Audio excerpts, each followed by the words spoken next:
So generally, though, we're kind of down the end of the tail and don't have much to do except to respond.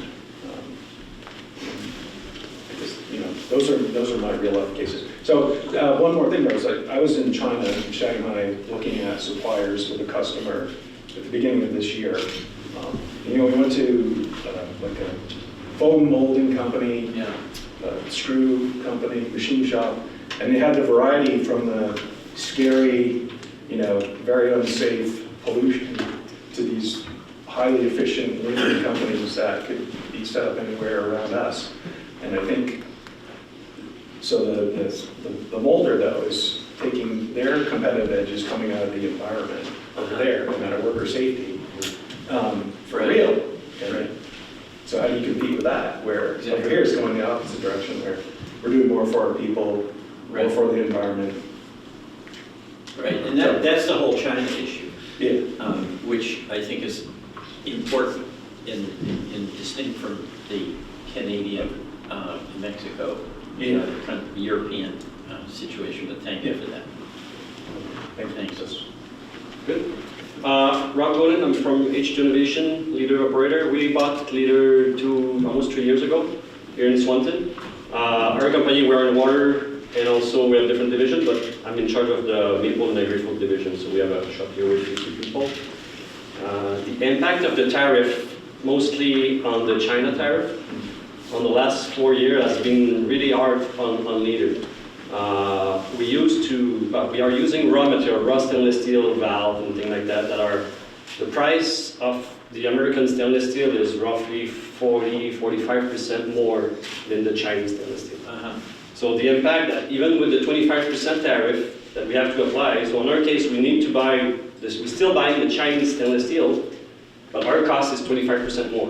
And when we build an evaporator, it's like 50–80% of the price is stainless steel. So I see a big reduction in the quantity of product that we sell in the market on the last 3–4 years.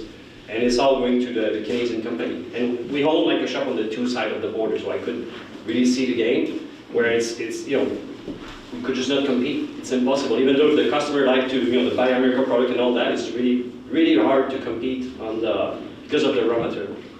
So right, you do all the assembly and the production here. Yes, so that's jobs here, but you've got to get the raw materials elsewhere. And the end user will not pay 30% more for the same evaporator. It's 10% maybe, but not 30. So we have to fight against that. And I see last year in October, Canada started to apply tariff on Chinese as well. So this was a good play, I would say, to help, because to force our partner to apply the same tariff that we do, but I think they make a mistake. They don't include Taiwan, and most of the stainless steel in our case came from Taiwan. So it was more of Chinese is included now, but not Taiwan. So it's not, again, it's not fair. Right. But I think it was I think a nice play to try to make this even, because if we could reduce, I think we want to protect jobs. I want to transform product, to make something, and the raw material, there's not a lot of added value to it. But when we transform the product to a car or an evaporator or a water treatment system, there's a lot of job. Right. And so applying the tariff in mind on the raw material is maybe a mistake, or it's not helping us. Right. Thank you. And on the other side, for the Canadian and U.S. And Mexico tariff, that's I think it's could help us short term, because again, in our business, if they don't have the tariff and we do, their price is cheaper, but this will make up their two company closer to the end game. But in we'll say maybe in a year or two, I don't know if the consumer will still be able to buy the maple syrup at 25% more, right? It will have an impact on the final product. Right. So, but on our case, I think the tariff on the Canadian will help us short term to keep job here. Mm-hmm. But if this is just in case that they don't have border tariff or anything that comes, but it's that's how we see it. And just one thing about the Chinese. I was in Shanghai 2 years ago. I bought like valve to put on an evaporator and thing like that, and the price is more like 10 times cheaper. So even though you apply a 20 or 50% tax, you cannot beat the time 10x. It's just impossible. It's a game that is really hard to get to this cheap price that in some industry, like all the farming in my case, we don't need the high-end valve. just a cheap valve, open and close, let the syrup go. It will work for me. So it's $2 versus like 25 here. So tariff will never help us. We'll just make the product more expensive for all the farming. So.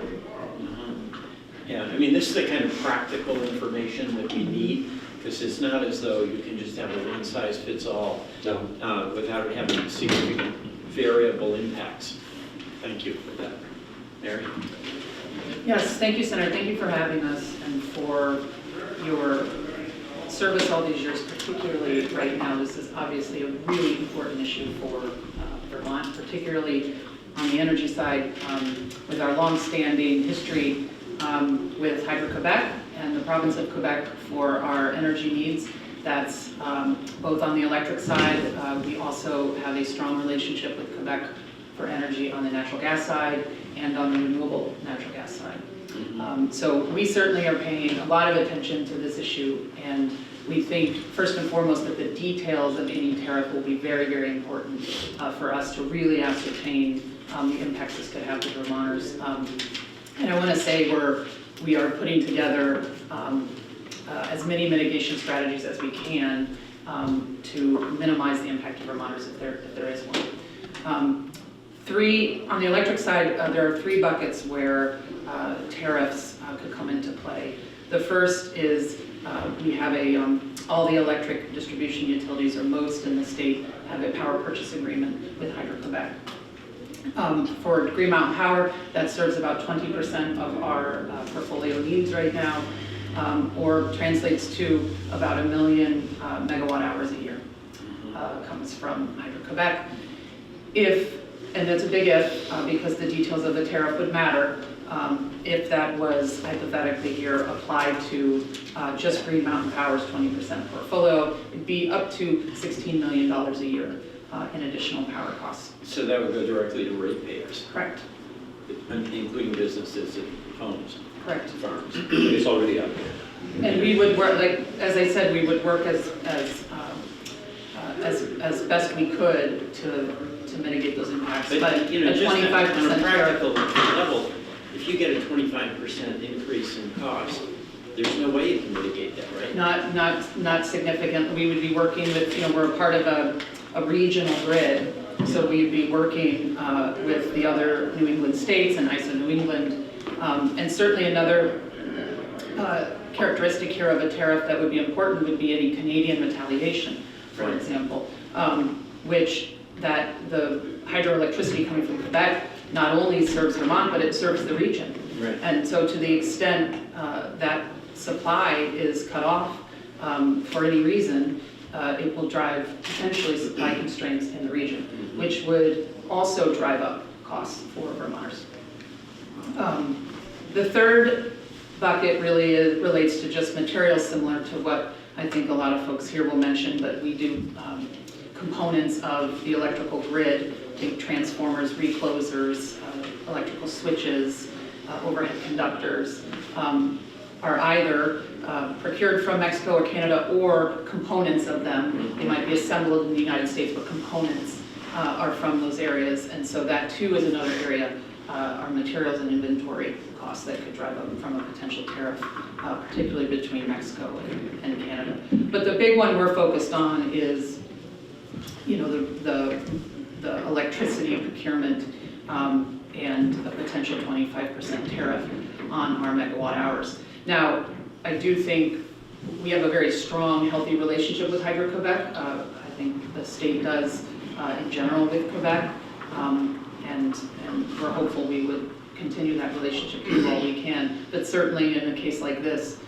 there really aren't a lot of places to go if a tariff was Right. I mean, this wouldn't have anything to do with the quality of our relationship with Quebec. It's, it's a 25% increase that we've got to pay. That's that, right? I mean, no matter how well you manage, or no matter how good your relationship is, if there's an across-the-board tariff on that Hydro-Quebec power coming in, then that goes directly to those of us who are ratepayers.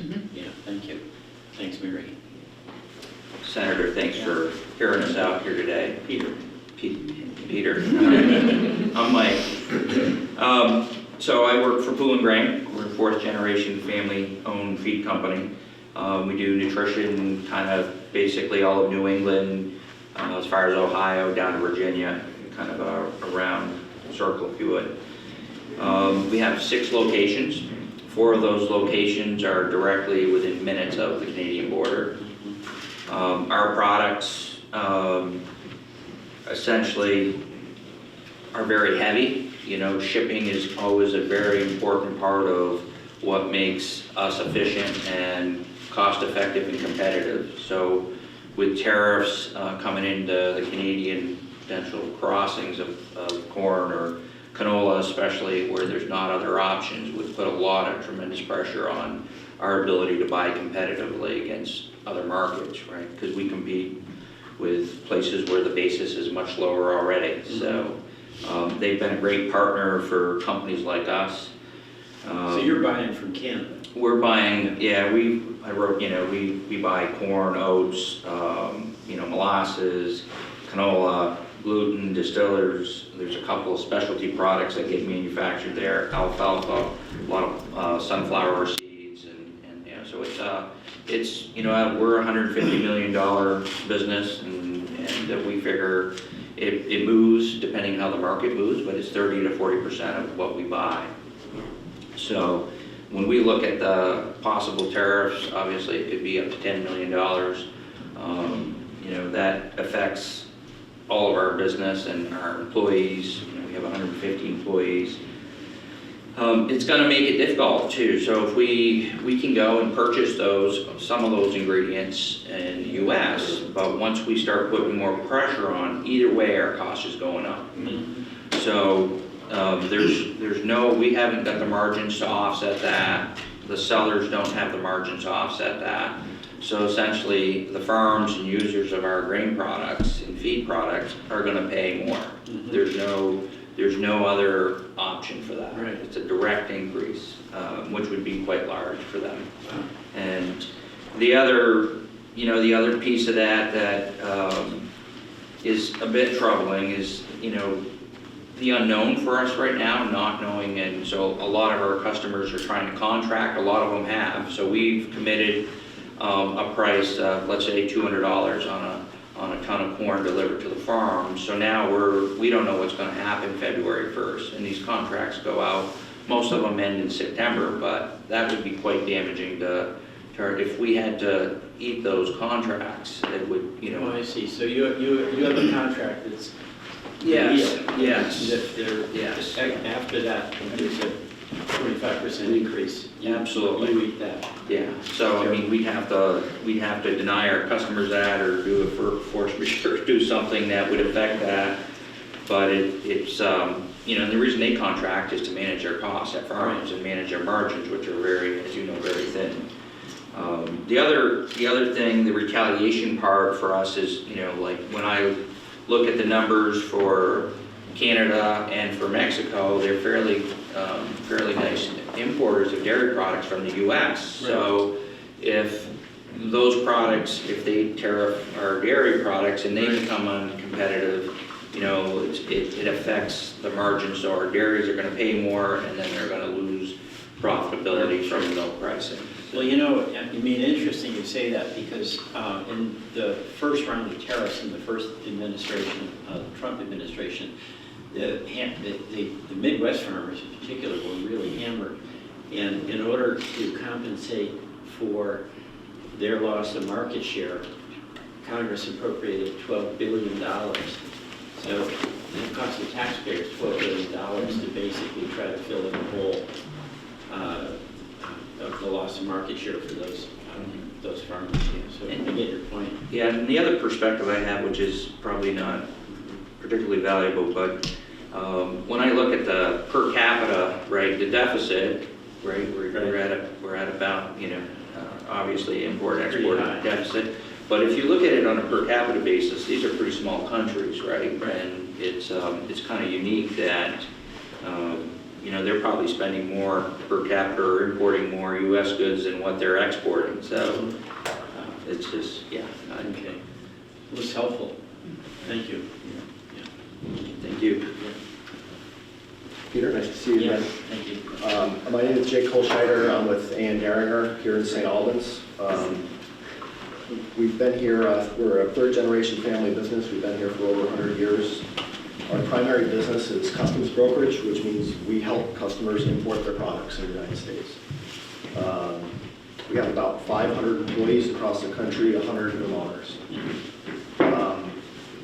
The tariffs are something that our non-Canadian clients, I think, have been preparing for years and throughout the campaign. Less significant than our Canadian clients. We have a very large Canadian client database. It's going to cost our Canadian customers $15 billion a year, or $65 million a day. The 25% tariff. That's the whole Canadian. That's across the entire Canadian border. Yeah. We've spent the last month and a half helping our clients prepare. They're very much in need of our services now, doing things like Garrett suggested, finding different ways to manufacture different types of aluminum. There's lots of strategies they can use to legally lower their duty payments. Not eliminate them, but lower them. So we're doing a lot of work helping them right now explore how they can reduce that. And then secondary, a lot of these clients, the Canadians in particular, have never paid.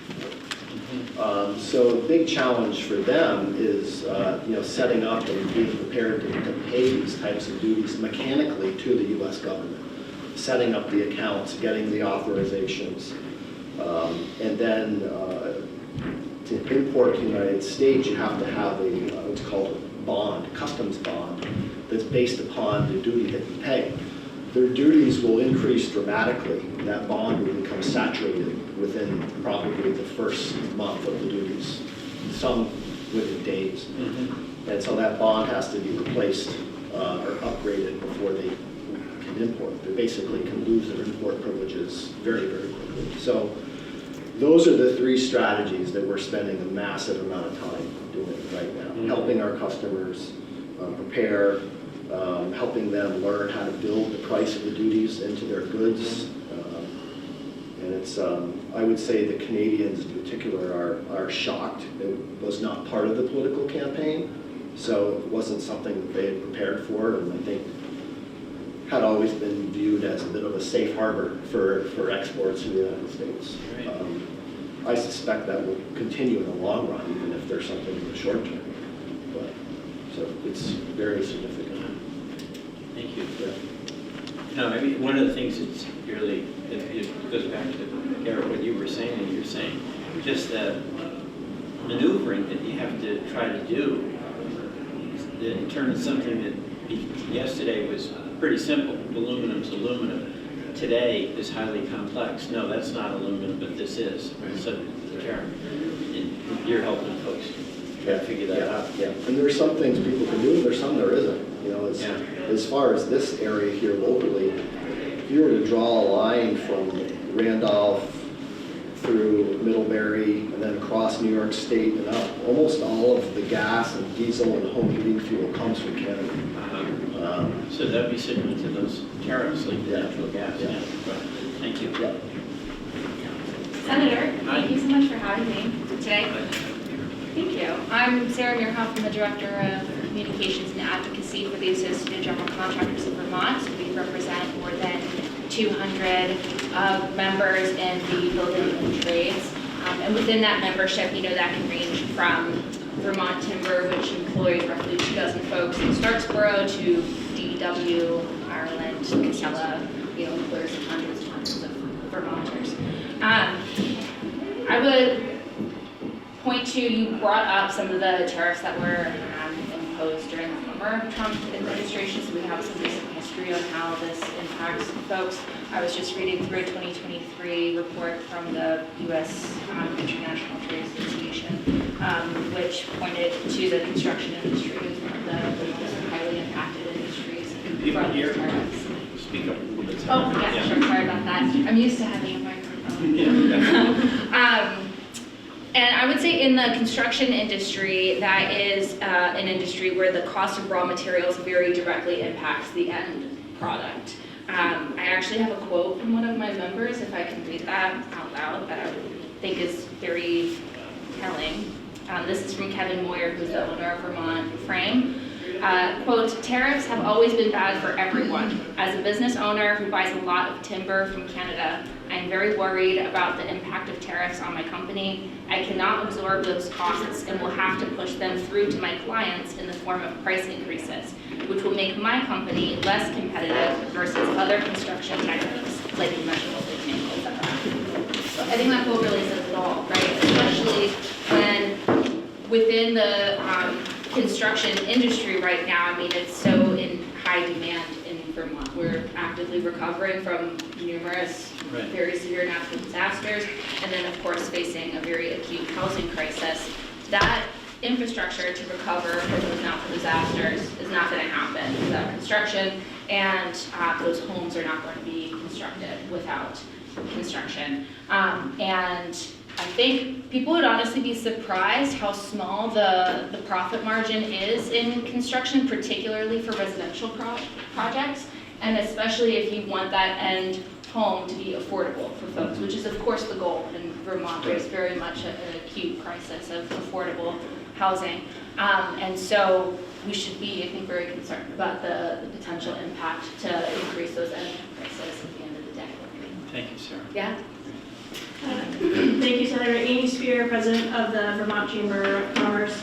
Thank you so much for having this conversation today. As you're aware, Canada is our #1 trading partner with Vermont, so the relationship is critically important.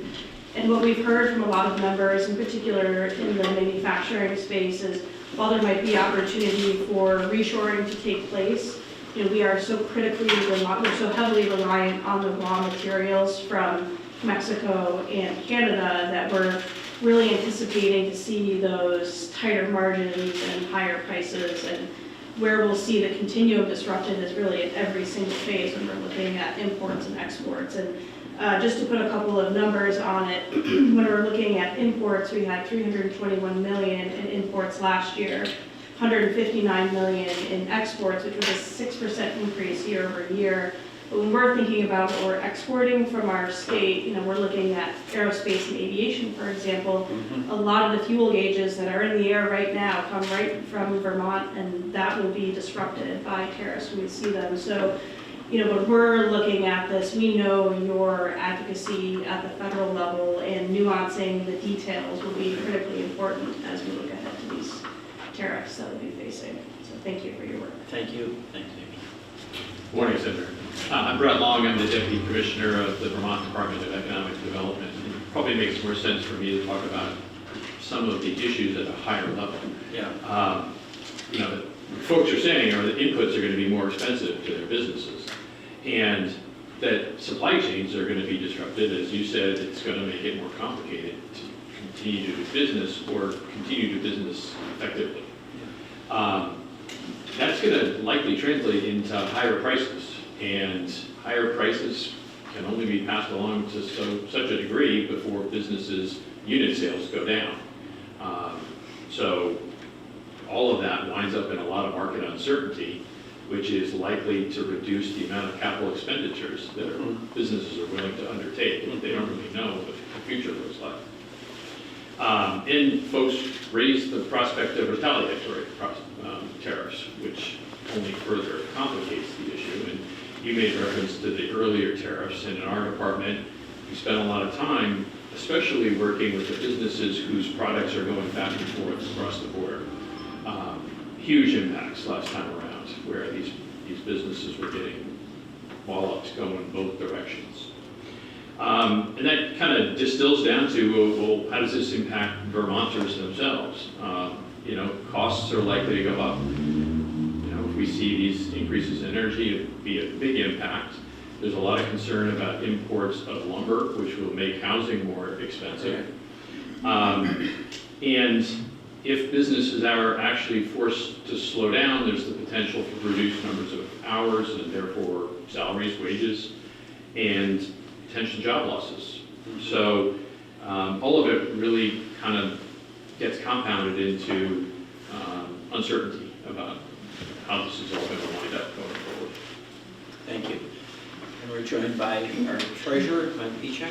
Well, thank you, Senator Welch, and thanks for having me here. I think just from what I heard, I just want to echo some of that, but just to provide some baseline, we about a month ago established a federal task force on the transition. I was really focused on looking at the economy and how any sort of policy changes at the national level might disrupt the Vermont economy. So we've been looking at this issue of tariffs and have been getting the advice of some of the folks on that task force, as well as bringing in some other expertise. I really want to pass along sort of what they're saying to me through that work. But as you heard Amy say, there's a couple of reasons why tariffs could have a disproportionate impact on Vermont. One, we have such a consolidated trading partner with Canada, our largest trading partner, and if the tariffs are in fact on Canada and Mexico, then that has a big impact on Vermont and a lot of Vermont businesses. Another thing that we're hearing from businesses is just around the uncertainty, because at one point they thought they would have tariffs on day one, and now it's saying February 1st, and then I think there's a question mark for businesses as to will they ever come, is this real or is this not real? But that uncertainty is causing a lot of anxiety, causing capital to stay on the shelf, as Brent mentioned, and that obviously is an issue. The other reason that tariffs could be disproportionately harmful to Vermont is because we have so many small businesses, and small businesses are likely to feel the impact more significantly than larger businesses for a couple of reasons. One, a smaller business doesn't have as many opportunities in their supply chain to go to different vendors. So if they have a vendor and they're collecting parts of their supply chain from one of the countries impacted by a tariff, they likely don't have flexibility or choice trying to avoid those cost increases. And then what you heard around the impact of a tariff, either the business absorbs those higher costs or they pass those costs along to a consumer. And a smaller business likely doesn't have that margin to be able to absorb those costs fully or at all. So there's that challenge. And then if they pass those costs along to their customer, again, a smaller business oftentimes isn't the most competitive on price to begin with. So as consumers get more conscious about price, they're going to move to the larger business that can provide something at a lower price point.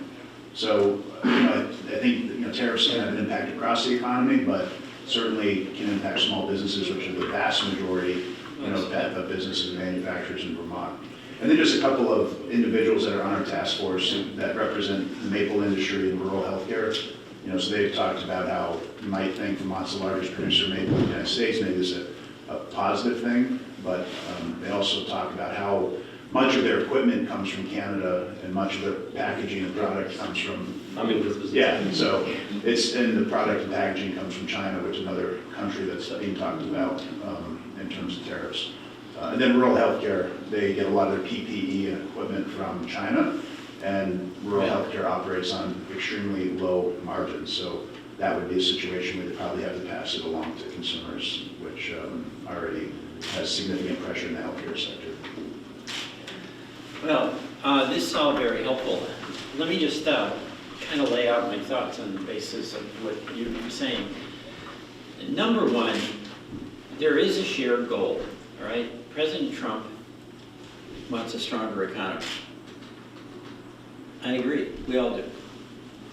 And a stronger economy is more possible when we have strong manufacturing here. We want to reshore jobs, and we want to have a capacity eventually to make our own PPE, not be vulnerable, particularly to China. Yeah.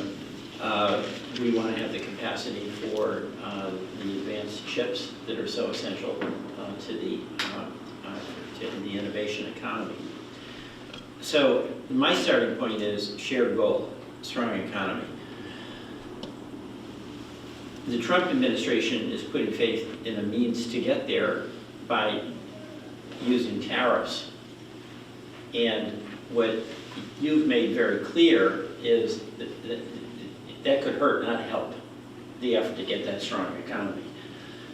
So my goal as a member of the Finance Committee now, and Senator Sanders and I are both on that committee, and it's very rare to have two senators from one state to be on that committee, is to do no harm. Okay? Each of your enterprises is really hard to run, to maintain quality, to maintain training for your workforce.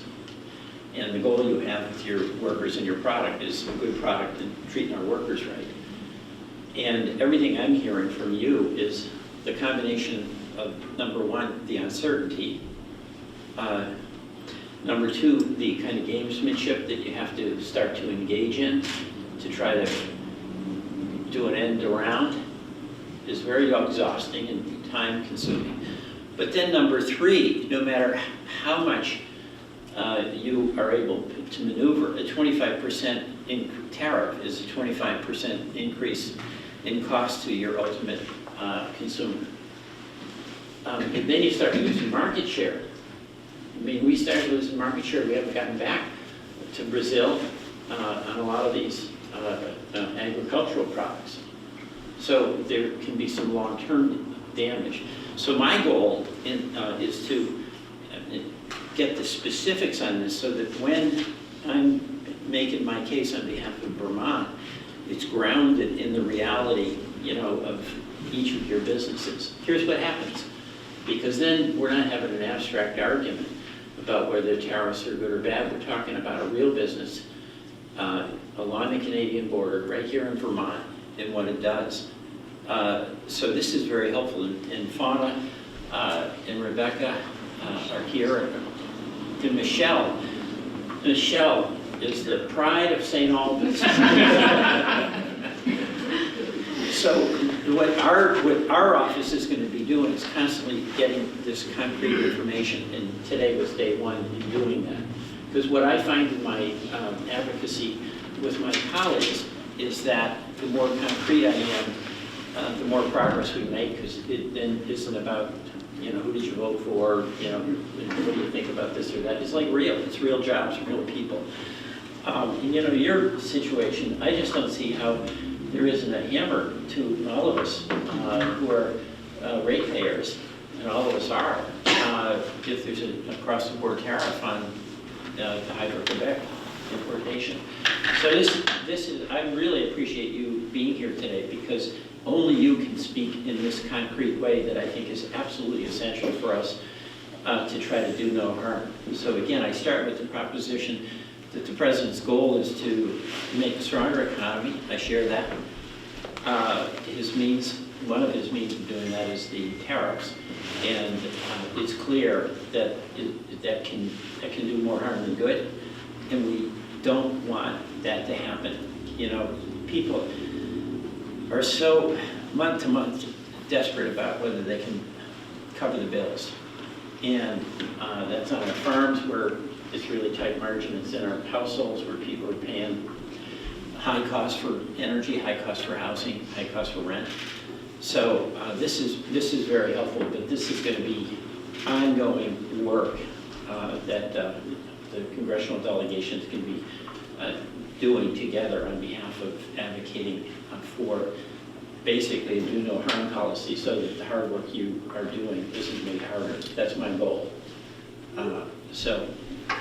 Anyone else want to add anything? We're, I think, close to, where are we in terms of our time?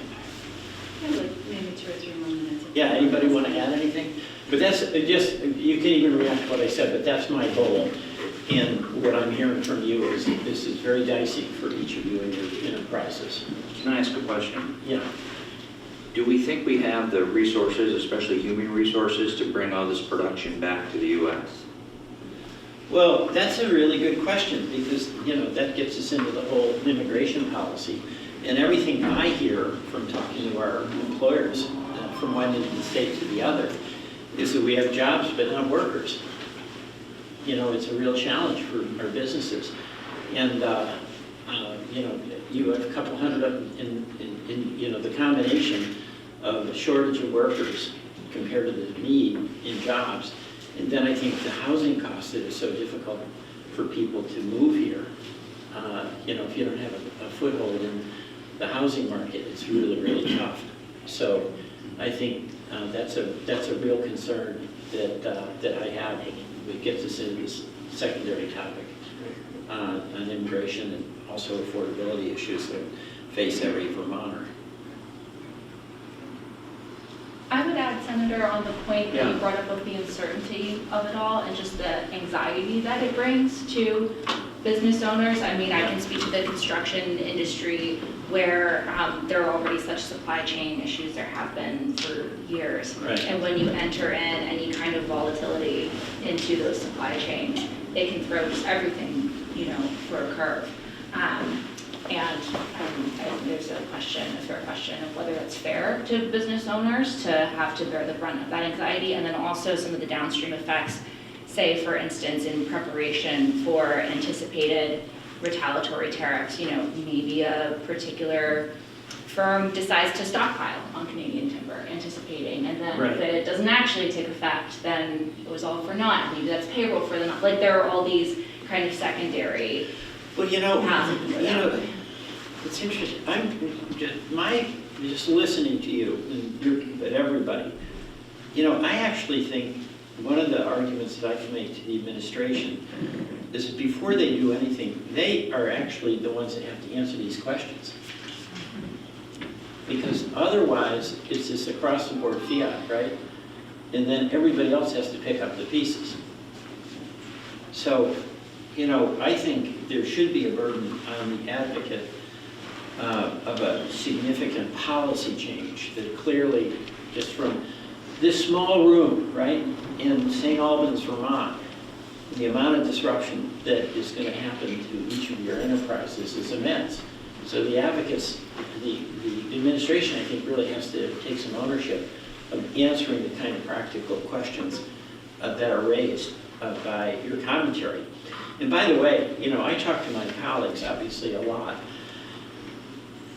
We could be in a place in South Carolina right now, or we could be in Indiana with people who do similar work to what you do, and they'd be saying the same thing. So that's the hope I have, is that I talk to my colleagues and I tell them, hey, I was in St. Albans, we talked to manufacturer, we talked to a grain dealer, we talked to utility, the maple syrup. I give maple syrup to keep them happy, Let's give everyone happy.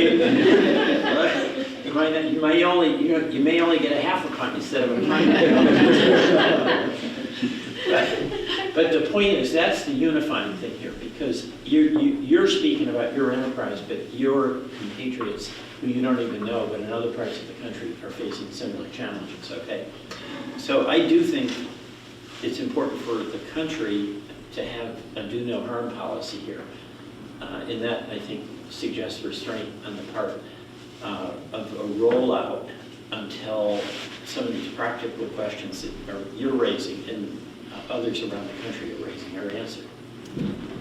Senator, I guess there's also a compounding effect that maybe I should raise, because it probably does apply to people all over the country.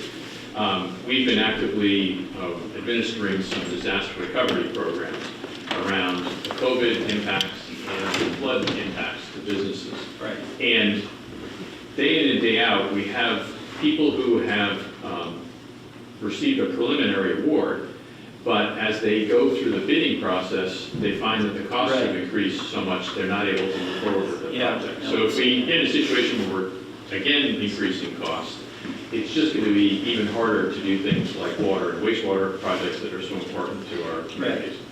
And thank you. We're going to have to end this now. We're going to move to tactical. Press. What are we doing? Press questions. But if you could keep your questions, at least initially, confined to the subject of the roundtable, and then Okay. towards the very end, if you want to ask an off-topic question, you can do that. Okay. But I don't know if you want to come stand in front, so you're not seated, or you can stay there. Well, I don't want to hold everybody else up here. Yeah, if people would like to, people want to Well, stay. let's take a picture with all these Okay. all these Vermonters here. By the way, I just sincerely mean this. My job in Washington is basically to try to make public policy that helps make your job easier, not harder. That's really how I see my role. And I have such respect for how hard it is to keep your operations going day to day. I couldn't do it. That's why I'm in politics. It's hard. I mean, it really is. And the do no harm approach is really what I think has to be cardinal rule number one, and hopefully we get past that and we do good things that help it make it easier for you to be successful with your workers and with your customers. And I think this is really risky what we're talking about doing here, you know, and what everything you said is indicated that. So we'll be all in down there trying to do all we can. But I really appreciate all you guys do. Thank you. Thank you also. We'll take a quick picture. Everyone has to stand in front of the table and maybe get a quick photo